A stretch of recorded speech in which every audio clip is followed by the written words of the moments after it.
Здравствуйте, уважаемые слушатели. В преддверии, точнее, уже свершился праздник российского бухгалтера, праздник налогового инспектора. Я, конечно, поздравляю всех наших коллег, специалистов с праздником, который был в этот вторник, 21 ноября. И в честь этих дат мы проводим День бухгалтера. Меня зовут Виноградова Анна Павловна, я являюсь заведующей сектором предпринимательства Национальной библиотеки Республики Коми. И можно презентацию, Иван, мою? Ну, конечно, расскажу и поясню, почему именно мы проводим такое мероприятие. Хотела сказать, что в 2000 году указом главы Республики Коми были созданы секторы поддержки предпринимательства на базе центральных и районных библиотек. Был создан 21 центр. На данный момент осталось только 17. Основная цель таких центров это было обеспечение комплексной консультационной и информационной поддержки субъектов малого и среднего предпринимательства, а также граждан, желающих открыть свое дело. Основная наша деятельность в библиотеке, она, конечно же, безвозмездна. Мы проводим просветительские мероприятия подобного характера, но также у нас есть и платные услуги, которые представлены у вас на экране. За 20-летний опыт работы у нас сформировались достаточно большие партнерские отношения с ключевыми ведомствами и организациями, которые сопровождают бизнес-сообщество. В первую очередь, конечно, мы библиотека, поэтому всем желающим мы предлагаем записаться у нас в библиотеку. Кроме того, что вы можете читать книги бесплатно, вы можете получить логин и пароль в Литрес, то есть для всех простых смертных Литрес он платный. На базе Национальной библиотеки вы можете получить логин и пароль и читать абсолютно бесплатно в Литрес. И еще достаточно хороший бонус у нас – это самая полная база «Консультант Плюс», которая обновляется у нас еженедельно. Ей вы можете приходить и пользоваться абсолютно бесплатно тоже на базе Национальной библиотеки. Еще такое напоминание, возможно, кто-то не был у нас в прошлом году на мероприятии. В 2023 году мы подключили электронную подписку на профессиональные журналы, которые полезны у нас юристам, бухгалтерам, руководителям. Эти журналы у вас представлены на экране. Если вы заинтересованы в получении такой рассылки, читать бесплатно журналы, к слову, каждый из журналов стоит порядка 30 тысяч, если вы будете выписывать их самостоятельно. Здесь с помощью библиотеки вы можете читать абсолютно бесплатно. Те, кто хотят получать рассылку, вы можете найти меня, можете после мероприятия подойти ко мне, либо у нас есть группа ВКонтакте, можете написать ВКонтакте в сообщениях, что вы хотите читать журналы бесплатно, я вас добавлю в рассылку, либо позвонить по телефону можете, либо написать на электронную почту. Все наши контакты представлены на экране. Поэтому мы для всех открыты, готовы помочь в любой вашей сложной ситуации. Если у вас возникают какие-то сложные вопросы к ведомству, мы, конечно, тоже поможем вам составить запрос. Ну а теперь слово передается нашим спикерам. Первое слово предоставляется заместителю начальника Сыктывкарского отдела Государственной инспекции труда в Республике Коми Туркиной Виктории Николаевне. Вам слово. Всех приветствую. Мы сегодня по приглашению хотели бы рассказать о тех нововведениях, пусть и небольших, но тем не менее, тех новшествах, которые в этом году Трудовой кодекс был дополнен. Основные изменения, конечно, такие ощутимые в этом году коснулись вопросов охраны труда. На этих вопросах мы сегодня тоже остановимся. Что касается правовой части, именно нововведений в положение Трудового кодекса непосредственно, то здесь не скажу, что какие-то такие значимые изменения произошли.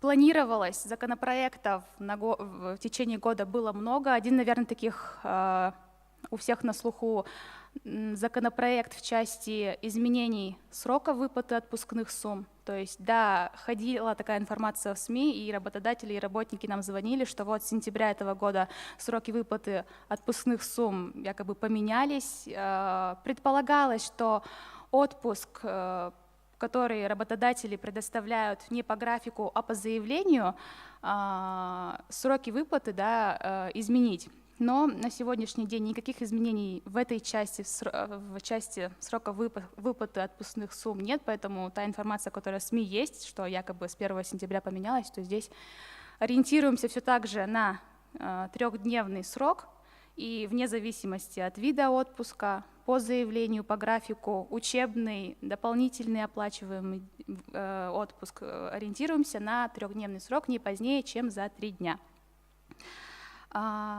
Одно из основных нововведений именно Трудового кодекса этого года стало нововведение в части предоставления дополнительных выходных дней родителям для ухода за детьми-инвалидами. То есть напомню, что до сентября текущего года родители могли воспользоваться этим правом и в каждом календарном месяце использовать до 4 дней дополнительных оплачиваемых выходных.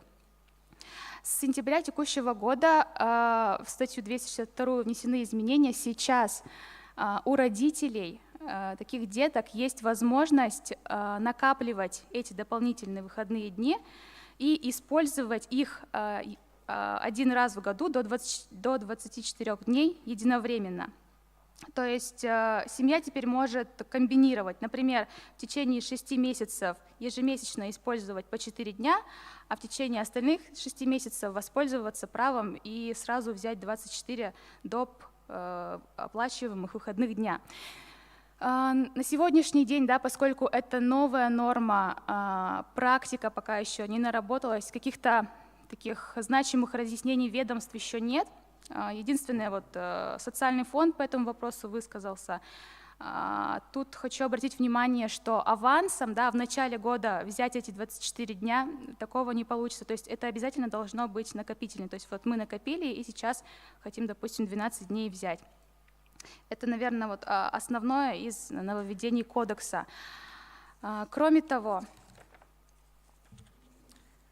с 1 марта текущего года в кодекс введена новая статья, которая обязала работодателей, у которых работают работники в сфере пассажирских перевозов, то есть работники легковых такси, автобусов, троллейбусов, в рамках пассажирских перевозов теперь в обязательном порядке должны предоставить справку об отсутствии судимости по ряду статей. Например, к трудовой деятельности, непосредственно связанной с управлением легковыми такси, при осуществлении перевозок пассажиров и багажа не допускаются лица, которые имеют неснятую либо непогашенную судимость за совершение таких преступлений, как убийство, умышленное причинение тяжкого вреда здоровью, похищение, преступления против половой неприкосновенности, преступления, предусмотренные законодательством другого государства-члена Евросоюза. Что касается работников, которые работают с автобусами, трамваями, троллейбусами, осуществляют пассажирские перевозы, то для них следующие составы, да, преступлений, по которым такие работники приняты быть не могут. Это преступления против общественной безопасности, против основ конституционного строя государства, против мира и безопасности. Дальше одним из нововведений этого года стало условие о том, что несовершеннолетние при трудоустройстве несовершеннолетних, да, с 14 лет. Если раньше помимо согласия родителей требовалось также согласие органов опеки и попечительства, то с июня текущего года в этой части облегчили, и несовершеннолетним при трудоустройстве именно с 14 лет достаточно согласия одного родителя. Согласие органа опеки и попечительства необходимо только при трудоустройстве несовершеннолетних, которые остались без попечительства взрослых. Также в этом году изменения коснулись и части оплаты проезда вахтовиков, то есть на сегодняшний день в кодексе закреплена норма, согласно которой сотрудников от пункта сбора до места работы осуществляет работодатель за счет своих средств. Также новая норма в кодексе, что работодатель также может предусмотреть компенсацию стоимости проезда от места жительства до пункта сбора для направления на вахту. Порядок, размер такой компенсации устанавливается уже на локальном уровне, либо трудовым договором, коллективным договором. Это что касается тех основных моментов именно в рамках Трудового кодекса текста. Также хотелось бы остановиться на минимальном размере оплаты труда. Буквально на днях Совет Федерации одобрил закон о новом МРОТ. То есть с января будущего года уже можем сегодня уверенно сказать, что МРОТ повысится до 19 242 рублей, то есть на 3 тысячи больше, чем в текущем году. И всегда, когда мы говорим о МРОТ, на таких встречах обращаем внимание на такой вопрос, как что мы при начислении и выплате заработной платы, да, особенно тех сотрудников, у которых есть такая проблема, что там не доходит до МРОТ, какие выплаты мы, как работодатели, можем включать в МРОТ и доводить за счет этих выплат уровень зарплаты до уровня МРОТ, а какие мы должны с вами в обязательном порядке начислять поверх. Несмотря на то, что в 2019 году вот по этим вопросам Конституционный суд все точки расставил, все равно почему-то вопросы, проблемы и заявления в этой связи возникают. Поэтому хочу обратить внимание, что какие выплаты мы должны в обязательном порядке начислять поверх федерального МРОТ, то есть с будущего года поверх вот этих 19 тысяч. Это, во-первых, я думаю, всем известны районные и северные коэффициенты, то есть мы всегда начисляем их поверх. Дальше. Дополнительная работа в порядке совмещения профессий, должностей, дополнительная оплата за расширение зон обслуживания. Здесь тоже имейте в виду, что эти выплаты, эти доплаты мы также должны начислять поверх федерального МРОТ. Работа сверхурочная работа, работа в ночное время, выходные, праздничные дни также не может включаться в федеральный МРОТ и должна начисляться поверх. Что касается, часто возникаемый вопрос доплаты за вредность, то здесь на сегодняшний день Конституционный суд по данному вопросу позиции нет, но в ряде региональных соглашений на уровне регионов субъекты определили, что это также компенсационная выплата, и должна она начисляться поверх МРОТ. Но, еще раз повторюсь, в Трудовом кодексе в этой части на сегодняшний день разъяснений нет, определений Конституционного суда нет, поэтому здесь все остается на откуп работодателей. У меня в части именно изменений Трудового кодекса все. Повторюсь, что действительно значимые изменения в этом году коснулись сферы охраны труда, поэтому хочу передать слово своему коллеге. Виктория Николаевна, подождите чуть-чуть. Тут вопрос у нас поступил от наших коллег. Как раз про 4 дня, которые вы рассказывали. Вопрос. Если взять 3 дня в январе, потом в феврале, в марте, в апреле не брать дни, а в мае опять использовать 3 дня, в этом случае можно накопить для использования дополнительного отпуска эти дни или необходимо непрерывно в течение полугода не использовать, только в этом случае можно накопить дни дополнительные к отпуску? Да, смотрите, повторюсь, норма новая, у нас, как у надзорного органа, обращений в этой части не было, каких-то ведомственных разъяснений Роструда, Минтруда еще официальных тоже не было. Единственное, вот в этой части социальный фонд высказывался, у них есть вот буквально свежие ноябрьские письма и разъяснения.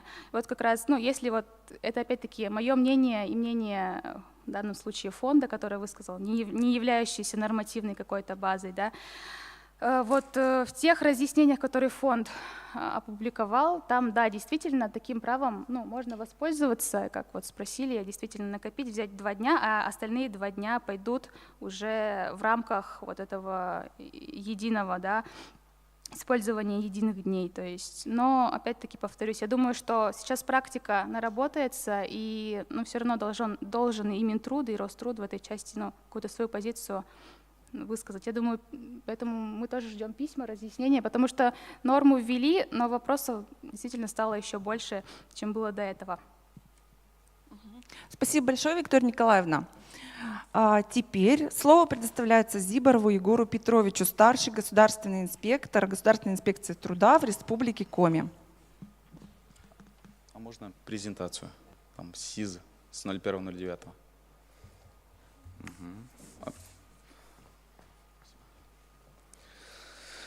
Здравствуйте, уважаемые слушатели.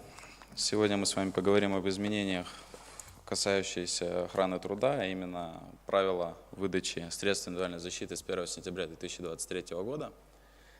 Итак, с 1 сентября 2023 года у нас вступили в силу два приказа Минтруда, это 766Н и 767Н. 766Н у нас говорит о самих правилах выдачи средств индивидуальной защиты. 767Н у нас содержит три приложения. Первое приложение – это какие средства индивидуальной защиты мы должны выдать определенной профессии и должности. Второе приложение – какие средства индивидуальной защиты мы должны выдать при опасных производственных факторах на производстве. И третье приложение – это какие дерматологические средства индивидуальной защиты мы должны выдать при определенных условиях. Законодатель дал работодателю время, и поэтому работодатель вправе до конца декабря 2024 года выдавать средства индивидуальной защиты по старым нормам. Для этого необходимо решение работодателя, в котором он указывает, по каким старым типовым нормам он выдает средства индивидуальной защиты. Начнем мы с обязанностей работодателя. На экране у нас представлены, видим стандартные обязанности, такие как приобретать, выдавать, контролировать, хранить и ухаживать. Нас тут интересуют три обязанности. Первая обязанность – это разработать локально-нормативный акт, в котором работодатель утверждает нормы выдачи СИС согласно единым типовым нормам. Второе – разработать локальный нормативный акт, которым он устанавливает ответственное должностное лицо за средства индивидуальной защиты. И третье, нам необходимо ознакомить наших сотрудников со средствами индивидуальной защиты, которые им положены. Что касаемо обязанностей работника, здесь у нас появилась одна интересная обязанность – это информировать работодателя об изменившихся антропометрических данных.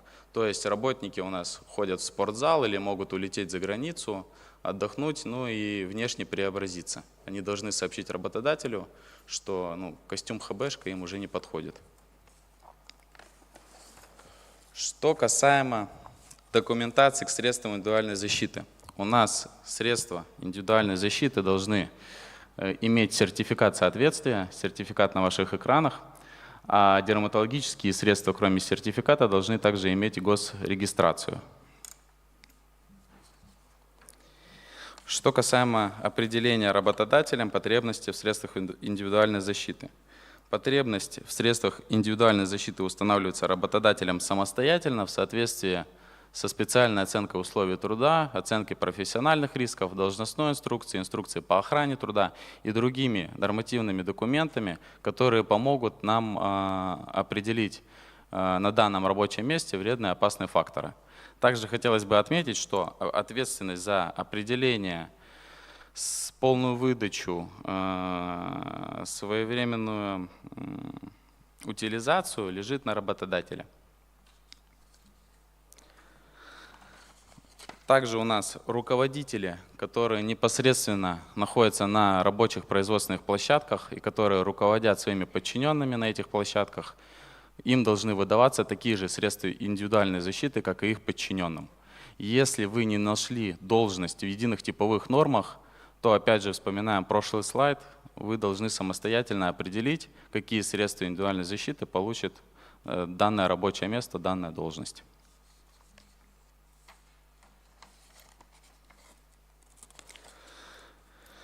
Кроме того, у нас в 767Н приложением номер 2 установлено, какие средства индивидуальной защиты мы будем выдавать после того, как идентифицируем на рабочем месте вредные и опасные факторы. Если работодатель сможет предпринять некоторые мероприятия, на основании которых, благодаря которым он устранит вред работнику, то есть он не получит, допустим, производственная площадка на свежем воздухе, и в зимний период там образовывается налет.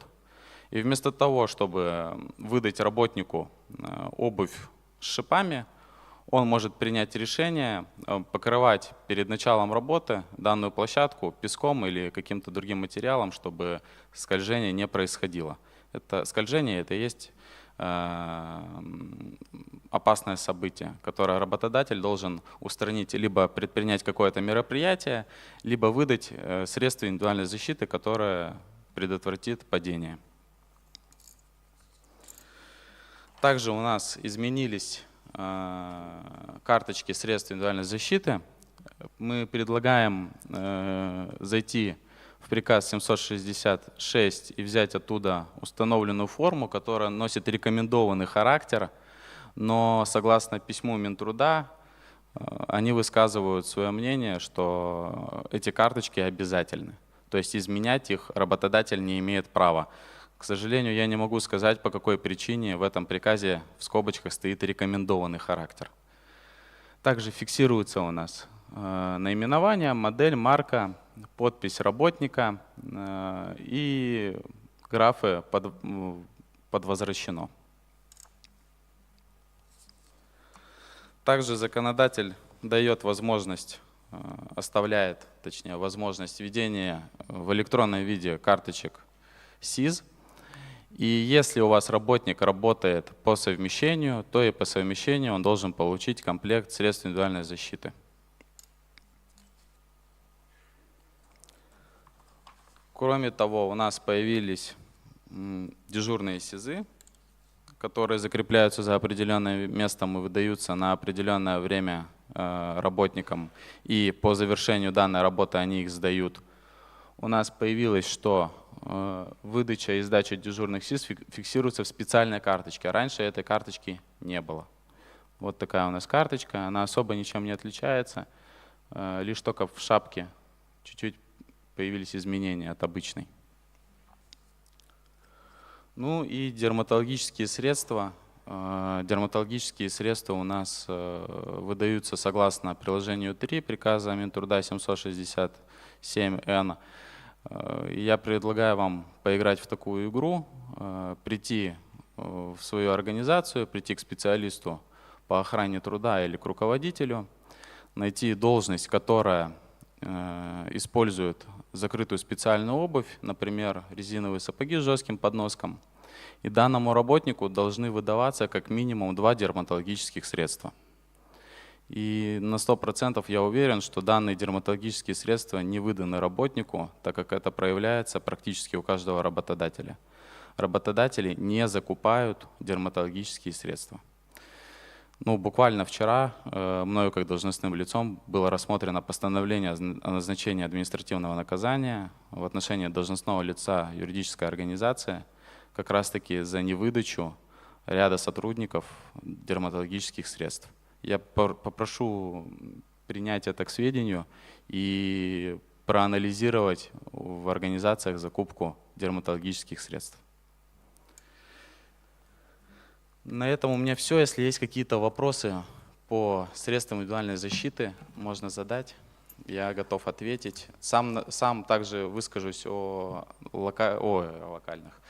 данных нормативных актах, которые у нас вступили в силу. Они еще сырые. У работодателей, как и у инспекции труда, возникает много вопросов по данным нормативным актам. И Министерство труда уже начинает разъяснять в своих письмах положение акта. И не зря они дали год не только работодателю, но и себе, чтобы разъяснить то, что они придумали. Спасибо. Егор Петрович, спасибо большое за выступление.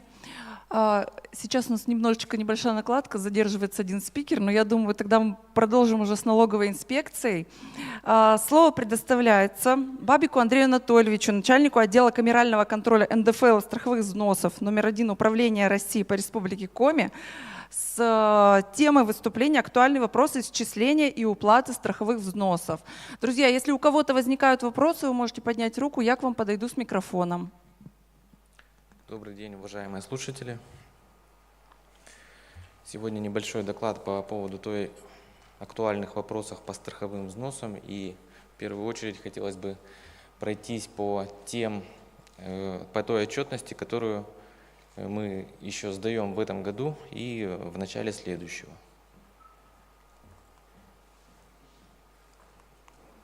Куда мне показывать? Он включен?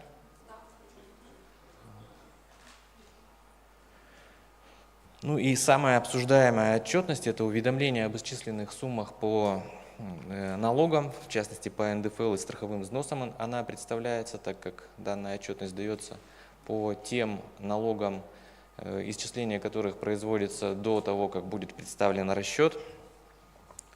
И мы напоминаем, что уже в понедельник, 27 числа, наступает срок представления уведомления об исчисленных суммах НДФЛ и страховых взносов. И привел табличку. Здесь указаны и НДФЛ, и страховые взносы. Почему указал? Потому что одна из наиболее часто совершаемых ошибок при представлении уведомления – это отражение периода, за который налогоплательщик отчитывается. Это связано с тем, что в одном и том же уведомлении отражаются разные периоды для страховых взносов и для НДФЛ. И с 1 октября 2023 года вступили в силу изменения в налоговый кодекс, на основании которых были внесены поправки в 58-ю статью и установлены новые правила по предоставлению уведомлений об исчисленных налогах. Так, уведомление, которое не соответствует контрольным соотношениям, оно не будет считаться принятым, представленным. Контрольные соотношения для уведомления об исчисленных налогах ранее публиковались официальным письмом ФНС России от 17 марта 2023 года. И также в качестве новшества то, что уведомление по НДФЛ можно сдавать 2 раза в месяц, 12 и 25 числа. То уведомление, которое представляется 12 числа, оно добровольное, то уведомление, которое 25 числа сдается, оно обязательное, и оно включает в себя все суммы, в том числе те, которые были указаны в добровольном.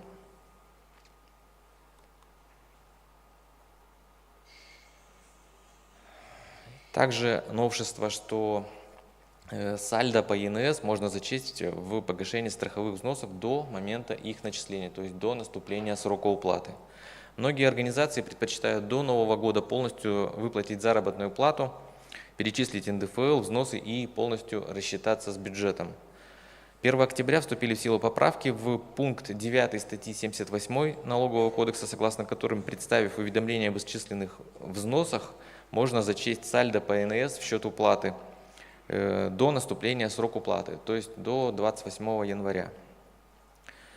Было опубликовано письмо ФНС, в котором было разъяснено, как заполнить такое уведомление. То есть данное уведомление, оно, так как представляется, срок его представления одновременно с расчетом по страховым взносам, оно не является обязательным, но для тех плательщиков страховых взносов, которые желают свои обязательства закрыть в этом году, то есть до Нового года, была реализована такая возможность, и уведомление за декабрь можно сдать в декабре. Там необходимо по страховым взносам указать специфичный период 3403. Если же вы до сих пор не перешли на представление уведомлений и платите распоряжениями путем представления платежек, то в платежке указывается период МС-12-2023. При наличии положительного сальдо на ЕНС суммы будут зачтены в счет исполнения предстоящей обязанности по страховым взносам не позднее дня, следующего за днем представления такого уведомления. Если же вы просто уплатите взносы в декабре и не подадите такое уведомление, то перечисленная сумма взносов будет числиться на ЕНС до наступления срока уплаты, то есть до 28 января.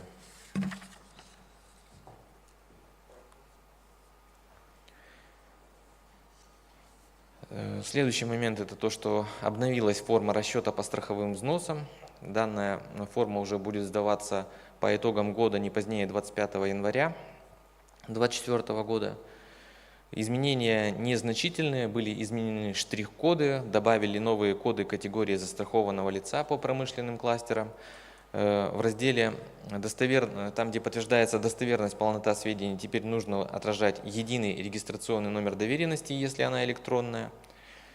Если расчет заполнил представитель, то к расчету необходимо приложить копию документа о его полномочиях и то новшество, которое уже было реализовано в рекомендованной форме расчета по страховым взносам, которая была ранее доведена, но теперь она уже утверждена. Это те изменения, которые касаются выплат физлицам, которые по международным договорам подлежат одному или нескольким видам социального страхования. Например, это относится к гражданам Китая. Если таких работников вы привлекаете, то они платят не все виды страхования, и определена пропорция, в соответствии с которой такие взносы уплачиваются.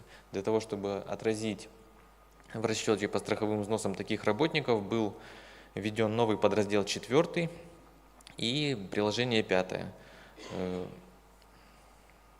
Также с 1 января увеличивается предельная база по взносам, теперь уже известен ее размер, она выросла и составила 2 миллиона 225 тысяч рублей. В 2013 году, в текущем году, она составляла 1 миллион 917 тысяч рублей.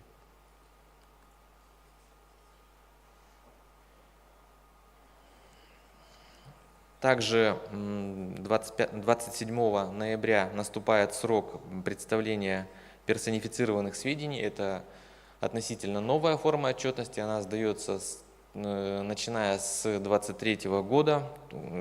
Данная отчетность представляется ежемесячно. Срок сдачи 25 число месяца.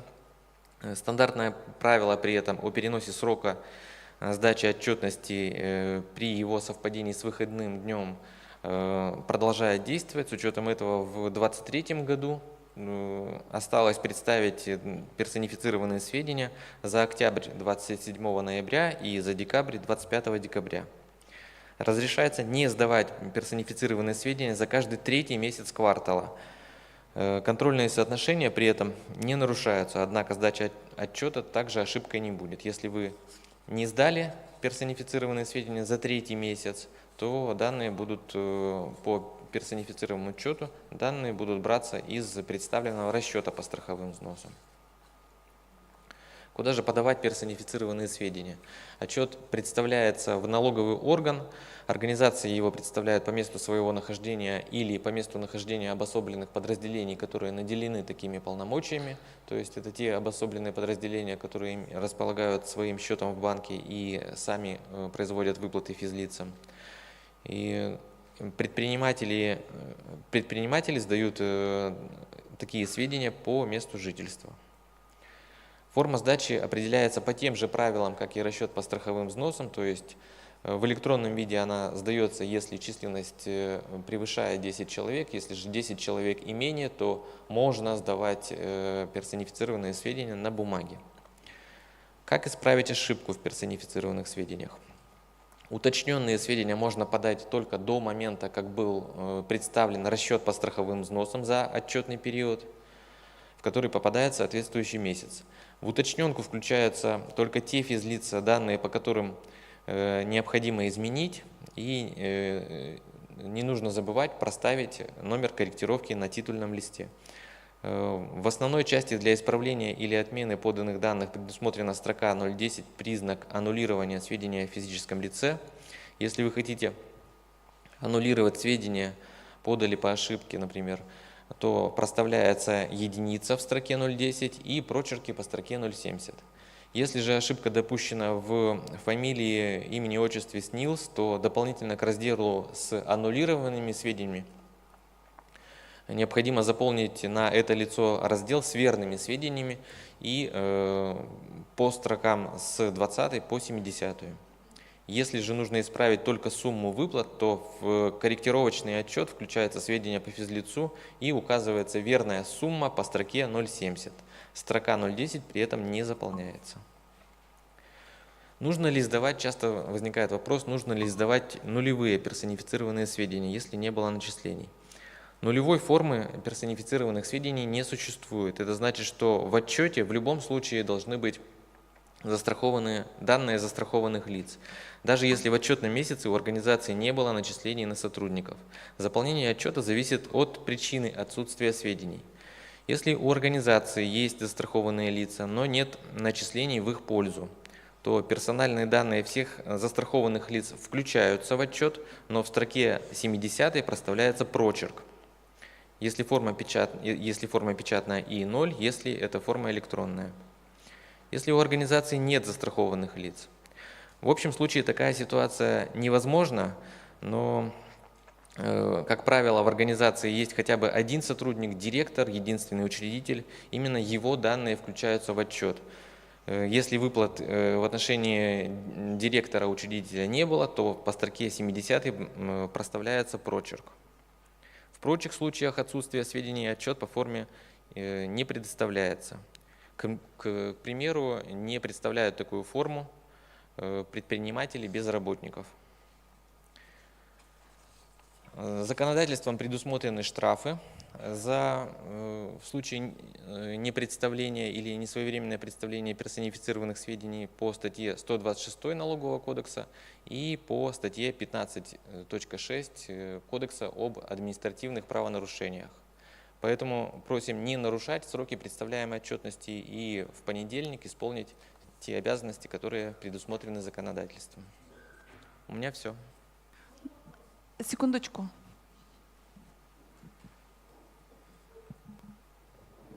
Добрый день, у меня такой вопрос. У нас бухгалтерская компания, и когда нам звонят из ФНС, сейчас уже в основном не люди, а роботы, мы указываем телефон в декларациях, соответственно, у нас много компаний на обслуживании, свой рабочий телефон. И когда звонит этот робот, он не обозначает, какой это организация, излагает свои вопросы, там просит перезвонить 8800, ну на это, естественно, ни у кого нет времени, это очень отвлекает от работы. Также эти роботы звонят иногда не по тому телефону, который указан в декларации, а при регистрации указывает директор, звонят директору, у вас не сдан такой-то отчет, а этот директор может являться руководителем нескольких фирм. И не все фирмы у нас на обслуживании. Ну, то есть типа, возникает такая неясность, можно ли как-то, если уже эти звонят роботы, чтобы они указывали, в какую организацию они обращаются. Подумаем над тем, как указать роботу, чтобы он называл наименование организации, но вот обзвон у нас осуществляется автоматически. Для этого обзвона единый текст формируется для всех плательщиков. Это носит информационный характер, то есть это сообщение ни к чему не обязывает. И здесь также для нас сложность состоит в том, что в налоговых органах, к сожалению, для нас, как для инспектора, в налоговых органах не ведется реестр телефонов. Поэтому мы пользуемся той информацией, которую вот из декларации почерпнули, еще из каких-то источников. Такие ошибки возможны. Повторюсь, что это сообщение носит информационный характер, и если физлицо, которому поступил такой звонок, а там четко проговаривается та отчетность, по которой возникли вопросы, если у него все в порядке, то как бы беспокоиться не стоит, не надо обращать на это внимание. Если есть люди ответственные, которые любое сообщение от налогового органа воспринимают серьезно, в этом случае можно позвонить. У нас отдел, который занимается НДФЛ и страховыми взносами, я как начальник отдела, телефон 44 61 63, добавочный 10 25. Я вас сориентирую на сотрудника, который ведет непосредственно организацию. И уже можно будет уточнить, есть ли какие-то вопросы или действительно, может быть, звонок поступил по ошибке. У нас в налоговых органах Республики Коми сейчас единый телефон 44 61 63. По НДФЛ и страховым взносам добавочный 10 25. И далее я сориентирую.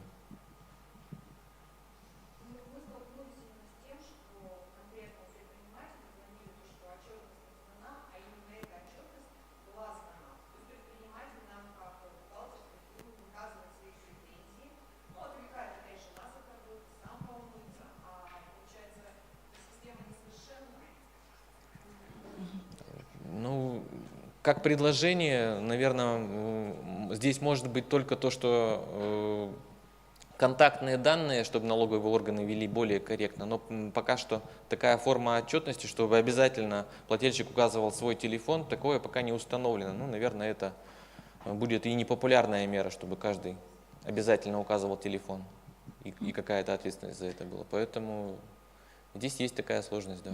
Андрей Анатольевич, у нас еще один вопрос есть. Можно я спрошу? Вот смотрите, если я сдала персонифицированные сведения за второй месяц квартала, обнаружила там ошибку, но обнаружила уже, когда РСВ формировала. То есть мне надо сдать уточненную за второй месяц квартала, или я РСВ сдам, и все будет сразу станет на место? Если вы формируете уже РСВ, то, наверное, нет смысла уточнять персонифицированные сведения. Еще есть вопросы? Андрей Анатольевич, у меня еще один вопрос есть. Это как пояснение нашим организациям, которые находятся у нас на обслуживании. То есть с 1 января все должны перейти обязательно на подачу уведомлений, и уплата распоряжениями, она отменяется. Так ли? Да, все правильно. Потому что у нас есть некоммерческие организации, в частности, это гаражные кооперативы, организации, которые только на гранты работают, и у них непостоянные выплаты. И им удобно и понятно, и грантодающие организации, они тоже передают платежки. Ну, на самом деле мы всем рекомендуем уже жить по-новому, так скажем, да, то есть в налоговый кодекс все-таки были введены такие изменения по поводу такой новый документ, как уведомление, и мы считаем, что надо перестраиваться, тем более, что заполнять уведомление. При заполнении уведомления указывается меньше реквизитов, чем в распоряжении в платежке, и можно платить на ЕНС все налоги и в дальнейшем уже в уведомлении отражать то обязательство, куда вы хотите зачесть. То есть, ну, такой порядок Спасибо большое. Спасибо большое. Следующий спикер у нас. Слово предоставляется Тютюновой Ольге Владимировне, заместитель начальника отдела оказания государственных услуг номер 1 с темой «Новый порядок уменьшения налога при упрощенке и патентной системе налогообложения на фиксированные страховые взносы, изменения в ЕНС и личный кабинет». Пожалуйста. Добрый день, уважаемые слушатели. Приятно вас всех видеть, слышать.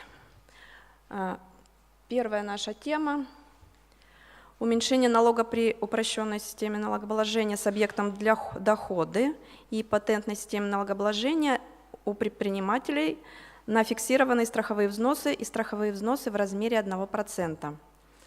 Федеральным законом 389 ФЗ, который подписан 31 июля 2023 года, внесены изменения в правила уменьшения страховых взносов для предпринимателей на упрощенке доходы и которые используют патент.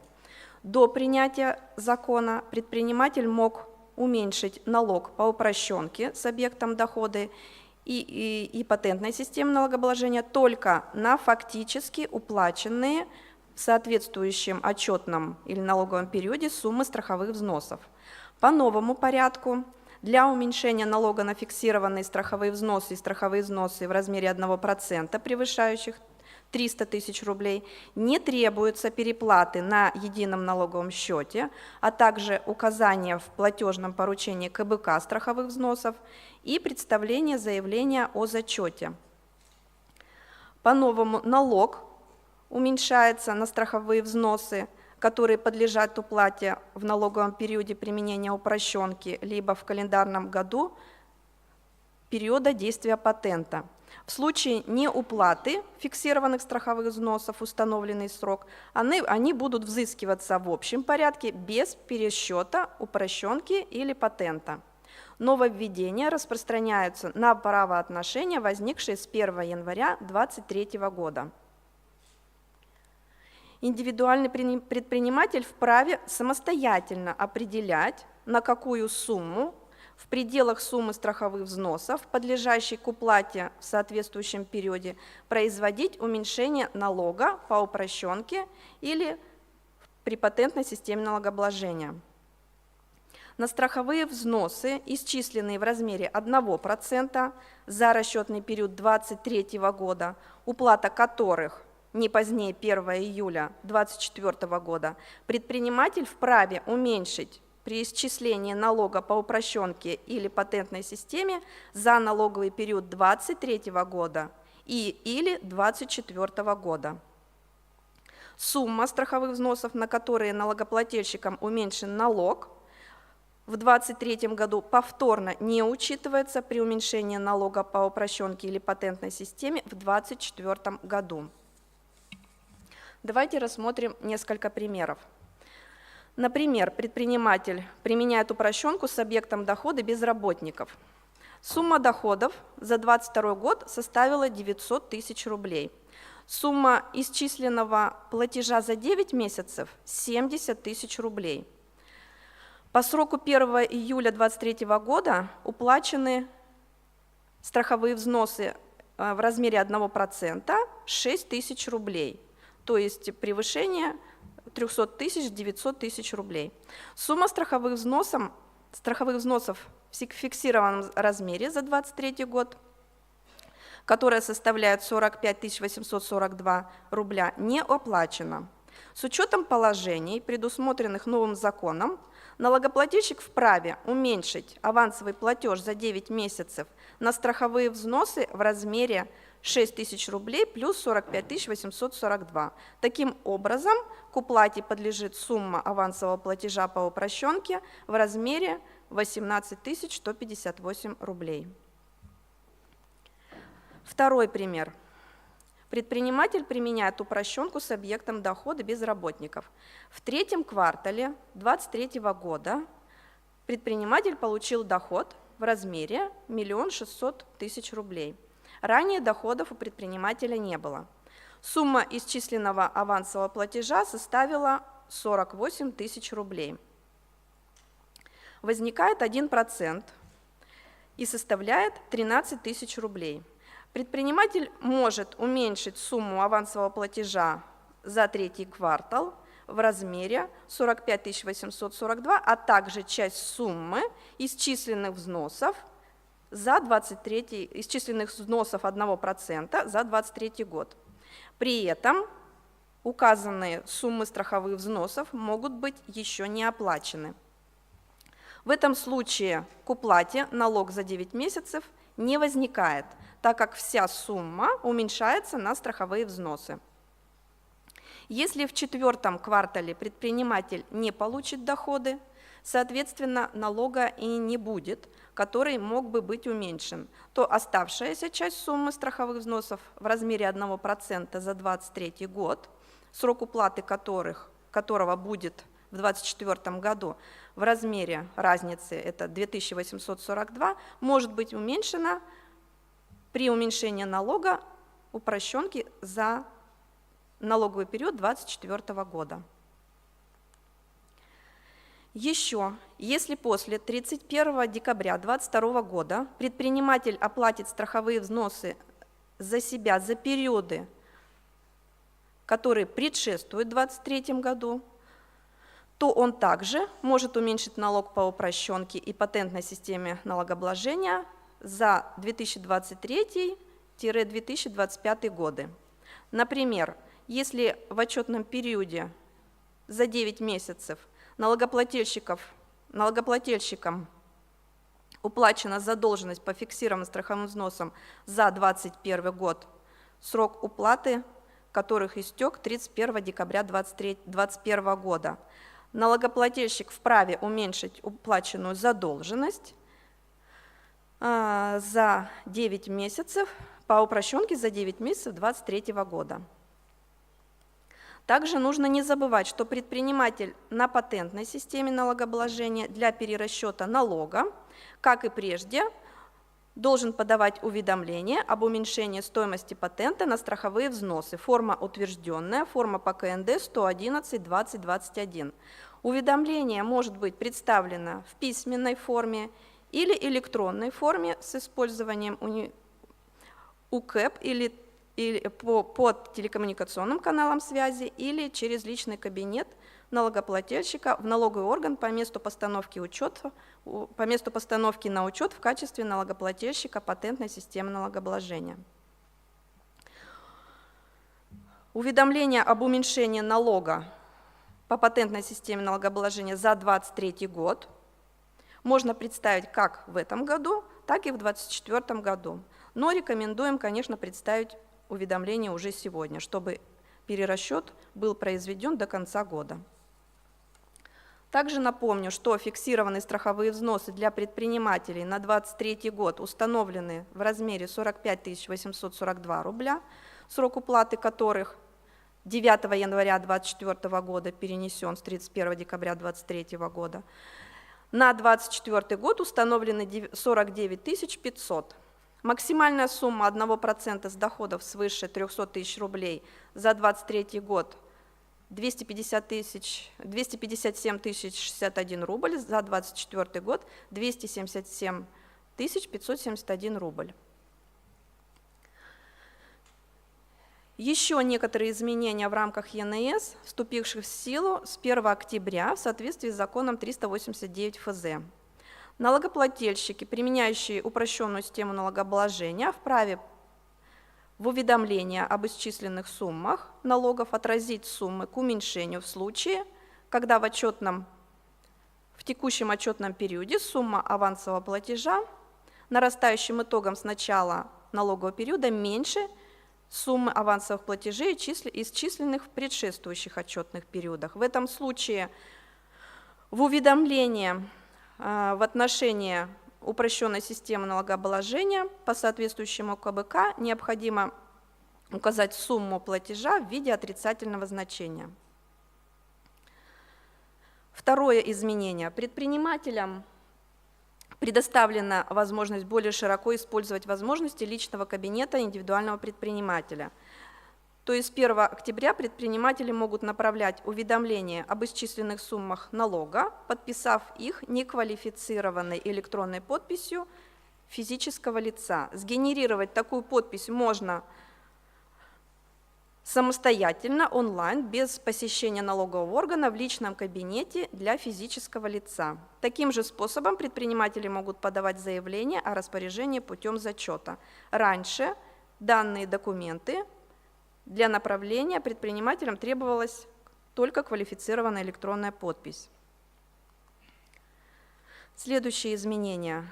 Статьей 78 Налогового кодекса установлено, что при наличии положительного сальда единого налогового счета физического лица налоговым органом осуществляется зачет в счет исполнения предстоящей обязанности по имущественным налогам со дня направления ему налогового уведомления. То есть происходит автозачет положительного сальда в счет предстоящих платежей по налогу на имущество, транспортному налогу, земельному налогу по сроку 1 декабря. Если на момент зачета положительного сальда недостаточно, зачет происходит пропорционально суммам налогов. Следующее изменение по налогу на имущество организаций. Предельный срок сдачи декларации по налогу на имущество организаций перенесен с 25 марта на 25 февраля. При этом срок уплаты не поменялся, не позднее 28 февраля года, следующего за истекшим налоговым периодом. Таким образом, с 2024 года организациям не нужно представлять уведомления об исчисленной сумме налога за календарный год, то есть за 4-й квартал, в отношении объектов налогообложения, по которым налоговая база определяется по среднегодовой стоимости. Также предусмотрена обратная корректировка совокупной обязанности, начисленной по платежному поручению. Это для тех налогоплательщиков, которые еще используют распоряжение. Корректировка проводится в случае непредставления декларации или расчета, это не касается годовых, по истечении 30 дней со дня окончания срока, установленного для представления документа. Также еще раз напоминаю, что 31 декабря заканчивается переходный период, связанный с введением единого налогового счета, и платежные распоряжения со статусом 02 вместо уведомления возможно направить только до конца 2023 года. Следующие изменения республиканские. 31 октября 2023 года главой Республики Коми подписан закон 92 РЗ, который внес изменения в некоторые законодательные акты Республики Коми по вопросам налогообложения. В частности, это изменения в закон по упрощенной системе налогообложения номер 12 РЗ. Для организаций и предпринимателей, применяющих упрощенную систему налогообложения на территории Республики Коми, установлены налоговые ставки. Для объекта налогообложения доходы на 2024 год 3%, на 2025 год 4%. Для объекта налогообложения доходы минус расходы на 2024 год 7,5%, на 2025 год 10%. Еще одно изменение в республиканский закон о применении патентной системы налогообложения номер 78 РЗ от 29 ноября 2012 года. Выросли размеры потенциально возможного годового дохода по отдельным видам предпринимательской деятельности.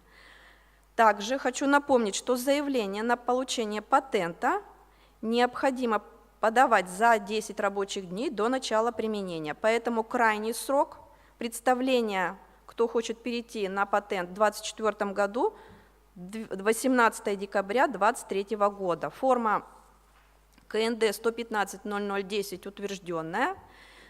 Данное заявление можно подать через личный кабинет предпринимателя или по телекоммуникационным каналам связи с квалифицированной электронной подписью или на бумажном носителе лично в налоговый орган, по почте или через МФЦ. Калькулятор. На сайте Федеральной налоговой службы есть калькулятор расчета патента. На 2024 год он будет доступен на сайте 1 декабря 2023 года.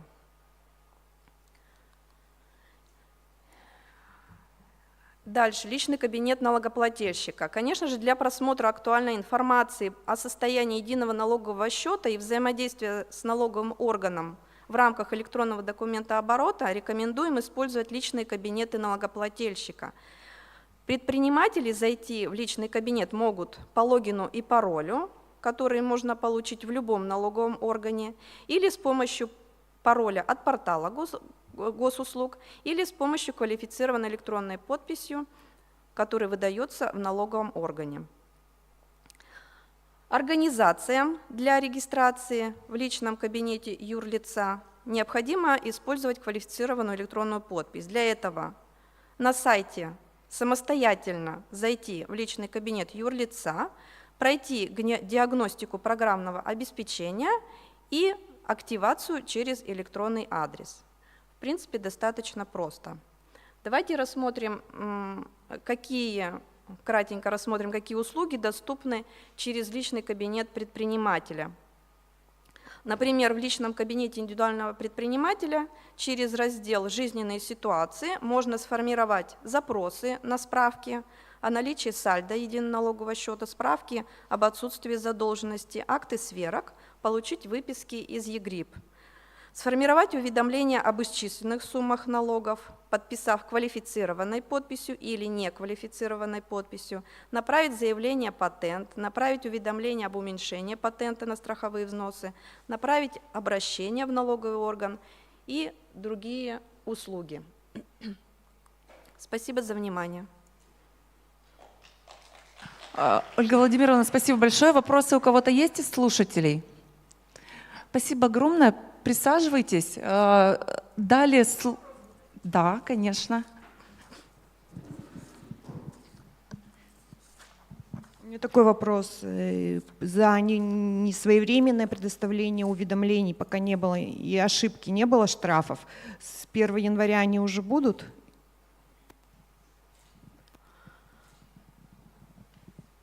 Да, пока штрафов не было, и пени не начисляются за несвоевременное представление уведомлений. С 1 января. Давайте посмотрим. Сразу я вам сказать сейчас не могу. Но налоговым кодексом предусмотрено, поэтому те обязанности, которые должны исполнять налогоплательщики, давайте исполнять, вовремя представлять уведомления. Это и в наших, и в ваших интересах. Спасибо большое, Ольга Владимировна. Далее слово предоставляется Чуракиной Светлане Леонидовне, начальник отдела оказания государственных услуг Управления Федеральной налоговой службы. Пожалуйста, вам слово. Добрый день. Я немножко расскажу вам, какие информационные услуги оказывает Федеральная налоговая служба. Может быть, я надеюсь, что вы пользуетесь ими. Вкратце остановлюсь на видах справок и сведений. В соответствии с налоговым кодексом налоговая служба предоставляет 4 вида информационных услуг. Это справка о принадлежности денежных средств, это новое, то, что с 2003 года в связи с введением ЕНС, справка об исполнении обязанностей, к этой справке мы уже все привыкли, она и раньше предоставлялась. Справка о наличии положительного, отрицательного или нулевого сальдо единого налогового счета и акт сверки принадлежности денежных средств. Итак, справка о принадлежности. Новая справка. Не так давно она все-таки была у нас реализована. Целью этой справки является проверка учета платежей на единый налоговый счет и их распределение по налоговым обязательствам. Если вы оплачиваете на единый налоговый счет суммы, то вам интересно, как они распределились по налогам. Поэтому эту справку можно заказывать. Содержит она 2 раздела: поступление и списание. Запросить можно за любой период, начиная с 1 января 2023 года, то есть с даты введения ЕНС, любыми способами, по ТКС, через личный кабинет, на бумажном носителе. Предоставляется эта справка в течение 5 рабочих дней. В принципе, в электронном виде она формируется очень быстро и направляется таким же способом, которым вы направили запрос. Детализация есть как в виде поступлений, так и в разрезе видов списаний. Отмечу, что эта справка не является подтверждением исполнения обязанностей по уплате налогов. И кроме того, совсем недавно, с 19 октября, эта справка доработана и еще предоставляется в агрегированном виде. Что такое агрегированные данные? Здесь система ЕНС работает таким образом, что в течение дня могут производиться многочисленные зачеты даже по одному налогу. И это очень загружает информацию, которая формируется в справке. И если вы запросите сведения в агрегированном виде, то у вас будет группировка по дате операции, КБК, ОКТМО, сроку уплаты. То есть она будет намного легче, и вам будет понятнее свериться с этой справкой. Очень рекомендую, потому что часто бывает, налогоплательщики звонят и спрашивают, как распределились мои платежи. Так, следующая справка об исполнении. Здесь, наверное, ничего не изменилось. В принципе, также можете любыми способами ее запрашивать, любыми удобными. Это единственная справка, которая подтверждает исполнение обязанностей по уплате налогов. То есть это документ, подтверждающий уплаты. Предоставляется в виде сообщения, имеет либо не имеет задолженность ЕНС. И кроме того, справка формируется на дату формирования этой справки. Но учитывая предложения бизнеса, предложения ведомств, которые также запрашивают данные сведения по СМЭФ, Федеральная налоговая служба предусмотрела предоставление сведений о наличии долга на конкретную дату. И вы, налогоплательщики, также можете запросить на конкретную дату эти сведения, если вам такая информация необходима. Справка о наличии положительного, отрицательного или нулевого сальдо. Здесь целью является узнать на текущую дату состояние единого налогового счета, то есть справка формируется именно на дату формирования, ни на какую другую дату она не может сформироваться ни вручную налоговым органам, ни по запросу налогоплательщика. Это просто узнать состояние ЕНС. Если оно положительное, то будет указана одна сумма единого налогового счета. Если отрицательное, то также будет детализация в разрезе налогов, и, кроме того, прилагается карта расчета пени. Этот документ также не является документом, подтверждающим исполнение обязанностей по уплате налогов. И отмечу, что эти документы не подписываются сотрудником налогового органа. Ну, еще один документ, акт сверки принадлежности сумм денежных средств. Сразу отмечу, что очень много недовольства мы слышим со стороны налогоплательщиков в отношении данного документа. Нам самим очень сложно с ним тоже работать. И сейчас по нашим предложениям служба дорабатывает эту форму акта сверки, поэтому надеюсь, что все-таки доведем мы до какого-то более доступного, наверное, вида акта сверки. Но, тем не менее, также можете акт сверки запрашивать. Так, и какие еще изменения у нас в этом году произошли? Наверное, вы уже все слышали, что управление по Республике Коми реорганизовалось с 18 сентября. Как это отображается на налогоплательщике? Ну, по большому счету, никаких изменений у вас не должно быть.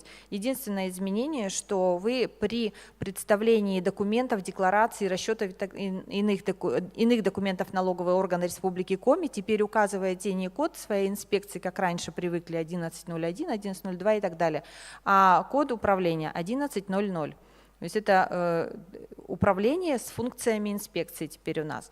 В тех городах, где были инспекции самостоятельные, теперь они на тех же местах, по тем же адресам остались. Во всех инспекциях ведется, теперь они уже у нас обособленные подразделения управления. Во всех обособленных подразделениях ведется прием налогоплательщиков. Везде представлены наши сотрудники, осуществляют все те же функции, которые осуществлялись инспекцией. И можно также к ним обратиться. То есть единственное отличие, что код 1100. И еще это касается как физлиц, так и предпринимателей, ну и в принципе юридических лиц, поскольку теперь это один налоговый орган на всю республику, вы можете сдавать декларации и обращаться независимо от того, где прописаны или стоите на учете. Прописаны в Воркуте, можете сдать декларацию в Сыктывкар, если вы физически находитесь в Сыктывкаре. То есть такая возможность появилась. Ну и пользуясь тем, что сейчас уже приближается срок уплаты имущественных налогов, а мы все с вами физические лица, да, у нас у всех есть какое-то имущество, движимое, недвижимое. Я хочу еще раз напомнить, что до 1 декабря необходимо уплатить налоги. Все уведомления выгружены в личные кабинеты, кто к ним подключился, либо направлены по почте.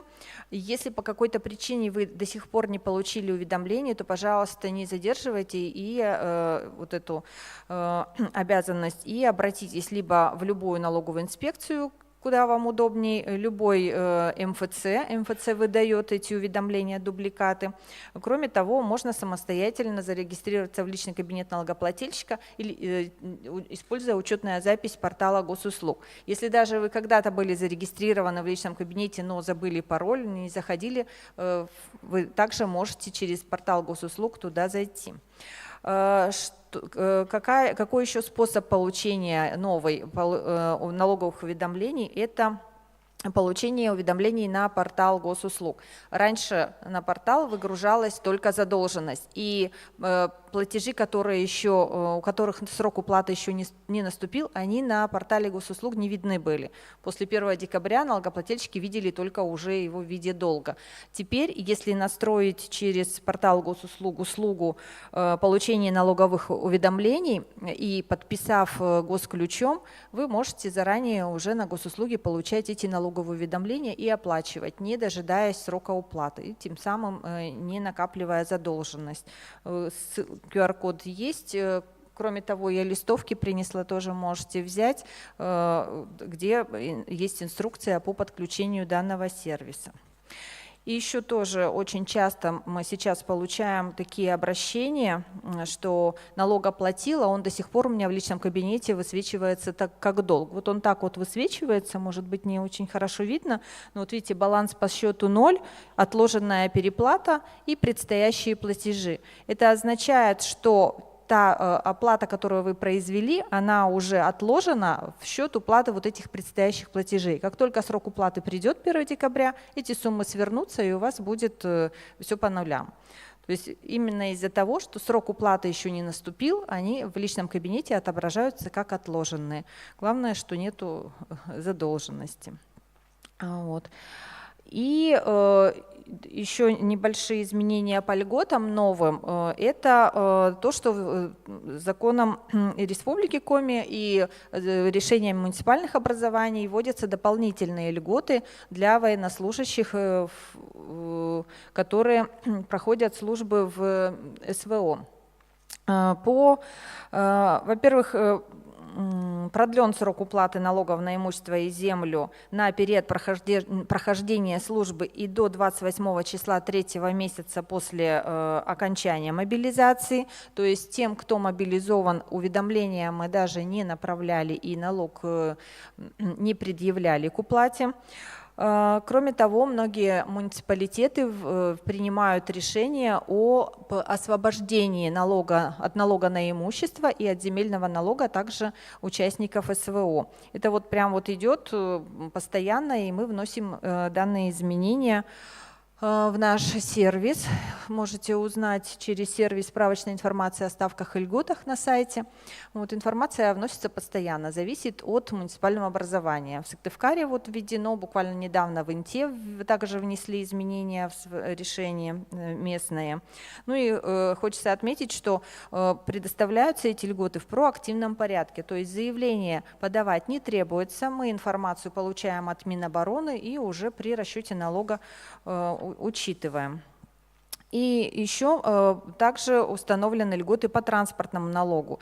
Закон Республики Коми освобождает от транспортного налога мобилизованных граждан, также граждан, проходящих военную службу по контракту, в том числе и добровольцев, от уплаты налога транспортного за одно транспортное средство мощностью до 200 лошадиных сил. Тут также на основании сведений от Министерства обороны мы эту информацию уже учли при начислении налога за 2022 год. И кроме того и пересчитали еще за 2021.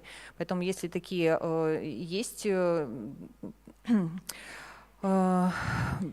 представители, либо кто-то, у кого-то есть знакомые, то есть у них уже информация эта учлась. Так, ну и телефоны, конечно, про телефоны это на самом деле пока больная тема, поскольку мы после реорганизации еще и перешли на новую телефонию. Телефоны все изменились. У нас есть дополнительные телефоны мобильные во всех обособленных подразделениях. Всегда на связи, можно дозвониться по этим телефонам. И кроме того, информация размещена на сайте официальном Федеральной налоговой службы. Если зайдете в раздел Республики Коми, в контактах размещен телефон 44 61 63 общий и группа добавочных телефонов по видам вопросам. То есть по какому вопросу, по какой теме у вас есть вопрос, вы просто набираете добавочный номер сотрудника, который вам ответит. Подключайтесь также к нашим социальным сетям официальным и получайте информацию актуальную в режиме онлайн. Спасибо. Если у вас вопросы, готовы Светлана ответить. Леонидовна, поступил вопрос из Усть-Вымского района. Почему до сих пор офис «Мои документы» не принимает декларации по УСН? В нашем районе налоговую закрыли. На дверях висит объявление «Обращайтесь в МФЦ». Но декларации они не принимают. Тоже касается РСВ и 6 НДФЛ. Когда появится возможность все-таки сдавать уже в МФЦ? Спасибо. Ну вот МФЦ все-таки ориентированы на налогоплательщиков физических лиц. И налоговым кодексом предусмотрен прием декларации 3 НДФЛ, то есть прием декларации о доходах. Они это принимают. И также все услуги, которые оказываются в основном, оказываются физическим лицам. Для того, чтобы МФЦ могло принимать декларации от предпринимателей, это необходимо вносить изменения в налоговый кодекс. Мы тоже обращались в Федеральную налоговую службу по просьбам налогоплательщиков вот из районов, и пока нам никакой вариант не предложили, только через внесение изменений в налоговый кодекс. Вот. Поэтому сейчас мы с предпринимателями только либо по почте, либо в электронном виде. Спасибо. И еще вопрос поступал, в частности, декларации по 3 НДФЛ. И слушатели при регистрации задали нам такой вопрос. Действительно ли для получения соцвычета на свое лечение достаточно теперь только справки об оплате медуслуг, хотя ранее запрашивали договор, чеки, лицензию медучреждения? Да, это было письмо Федеральной налоговой службы уже, наверное, в 2020 году, то есть мы уже с 2020 года не требуем представлять весь пакет документов, который дает медицинская организация. То есть достаточно документа одного, справка о предоставленных услугах от медицинской организации. Вот и все. Эту справку также сканируете, прикрепляете к декларации, и на основании справки вам предоставляется вычет. Спасибо большое. У кого-то из слушателей есть еще вопросы? Светлана Леонидовна, спасибо огромное. Присаживайтесь. И теперь слово у нас предоставляется Салуяну Игорю Анатольевичу, начальнику отдела назначения и осуществления страховых выплат застрахованных граждан Социального фонда Российской Федерации по Республике Коми. Прошу вас.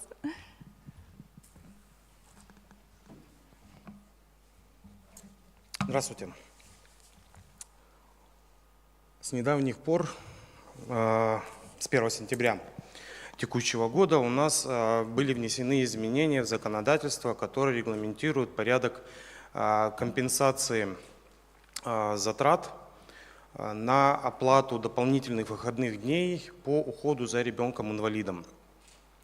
То есть работающие граждане, которые осуществляют трудовую деятельность на основании трудового договора, один раз в месяц в течение 4 календарных дней могут взять дополнительные оплачиваемые дни, и работодатель, произведя оплату вот этих дней в качестве заработной платы в рамках трудовых отношений, имеет возможность обратиться в фонд для компенсации произведенных затрат. Компенсации подлежат как сами затраты на оплату вот этих 4 дней, так и затраты, связанные с начислением страховых взносов на эти выплаты. С 1 сентября текущего года у нас изменился подход к предоставлению количества дней. То есть если раньше один из родителей мог обратиться к своему работодателю и получить 4 выходных дня, если оба родителя хотят воспользоваться этим правом, то они могут получить в сумме 4 дня, то есть, например, 2,2, 3,1 или 1,3, в зависимости от желания. Дни эти предоставлялись ранее в любой выбранный родителям день. Главное, чтобы этот день был рабочим, не приходился на период отпуска ежегодного оплачиваемого или отпуска без сохранения, а также не приходился на выходной день. Ну, как смысл отсутствует оплачивать выходной день, поэтому предоставлялись только в рабочие непосредственно дни. То с 1 сентября текущего года теперь у нас есть норма, которая предусматривает возможность получения более 4 дней в течение месяца, которые накапливаются за истекший период. То есть, например, в сентябре месяце один из родителей написал заявление своему работодателю о предоставлении 2 выходных дней. 2 дня он воспользовался, второй родитель оставшимися 2 днями не воспользовался. Соответственно, 2 дня, которые остались, они падают в так называемую накопительную базу. В октябре месяце следующем родитель воспользовался 3 днями. Значит, 1 день остался, тоже он падает в накопительную базу. В ноябре месяце было использовано все 4 дня. Следовательно, в декабре месяце у родителя возникает право на получение 4 дней, как обычно в течение месяца, так и взять вот эти 3 дня накопительные, которые остались за предыдущий период неиспользованные, и получить в течение декабря месяца уже 7 оплачиваемых выходных дней. Если в первом случае, значит, когда берется 4 дня, просто 4 дня, пишется заявление о предоставлении вот этих выходных дней оплачиваемых, то для получения накопительной части пишется отдельное заявление о предоставлении отпуска дополнительного. Количество дней вот этого дополнительного отпуска, он по закону не может превышать 24 календарных дня. Еще раз обращаю внимание на то, что эти дни предоставляются, во-первых, авансом они не предоставляются, они предоставляются только за счет накопленных ранее неиспользованных дней. Во-вторых, если в течение календарного года какие-то дни работникам не использованы, они на следующий год не переходят, то есть правом нужно воспользоваться в течение календарного года. И третий момент – это то, что дополнительные выходные дни, оплачиваемые, предоставляются только в дни, когда непосредственно сотрудник, работник должен был выходить на работу. То есть у нас выпадает воскресенье, если это день выходной, выпадают периоды нахождения в отпусках, и если посменно человек работает, то есть там понедельник, вторник работает, среда, четверг выходной, пятница, суббота работает и так далее. Вот те дни, которые приходятся на выходной, они также не должны совпадать с теми днями, когда работник берет вот эти дополнительные оплачиваемые выходные дни. Как уже говорилось, сотрудник в семье, если, значит, двое родителей, они оба имеют право взять, могут взять они эти выходные дни в один и тот же день. Пакет документов, который предоставляется для возмещения произведенных расходов страхователем, состоит из заявления утвержденной формы, а также расчет количества дней, которые работнику были оплачены, в том числе страховые взносы на эту сумму. Как и ранее, работодатель при предоставлении вот этих дополнительных дней берет с работника заявление, берет также справку с места работы второго родителя о том, что этим вторым родителям дополнительные дни не использовались или использовались в конкретном количестве, чтобы не было превышения суммированного количества выходных дней более 4. И на основании вот этих уже сведений предоставляет, соответственно, своему работнику дни, которые работник может использовать для осуществления ухода за ребенком-инвалидом. Это кратко, что касается у нас оплаты 4 дополнительных выходных дней. В остальном действующее законодательство в части оплаты пособий по временной нетрудоспособности с нашей последней встречи не изменилось, кроме как единственное, что с 1 января 2024 года будет прекращена возможность предоставления работодателями сведений для назначения и выплаты пособия в порядке, предусмотренном до 1 января 2022 года. То есть реестрами, ответами на обычные листки нетрудоспособности, которые работодатели запрашивали в своем программном обеспечении и формировали на основании их сведений.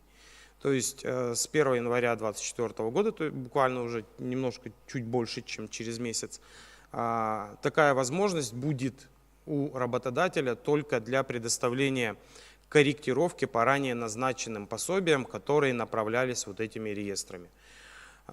Все остальные сведения, которые поступают для назначения и выплаты пособия, должны поступать в рамках проактива ответами на поступающие в адрес работодателя запросы.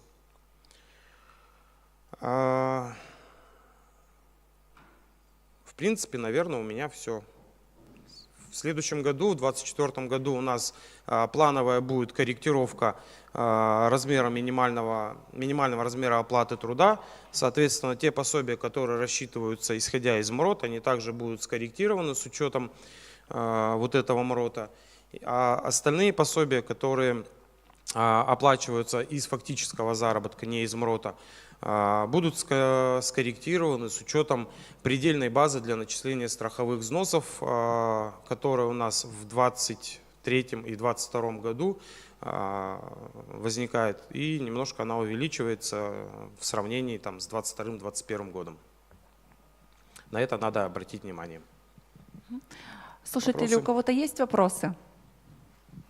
Нет, Игорь Анатольевич, спасибо огромное. Вопросов нет. Мне сыпятся сейчас отзывы еще в сообщениях, что доступно популярно объяснили эту тему, потому что людей в регионе волновал этот вопрос по оплате этих 4 дней.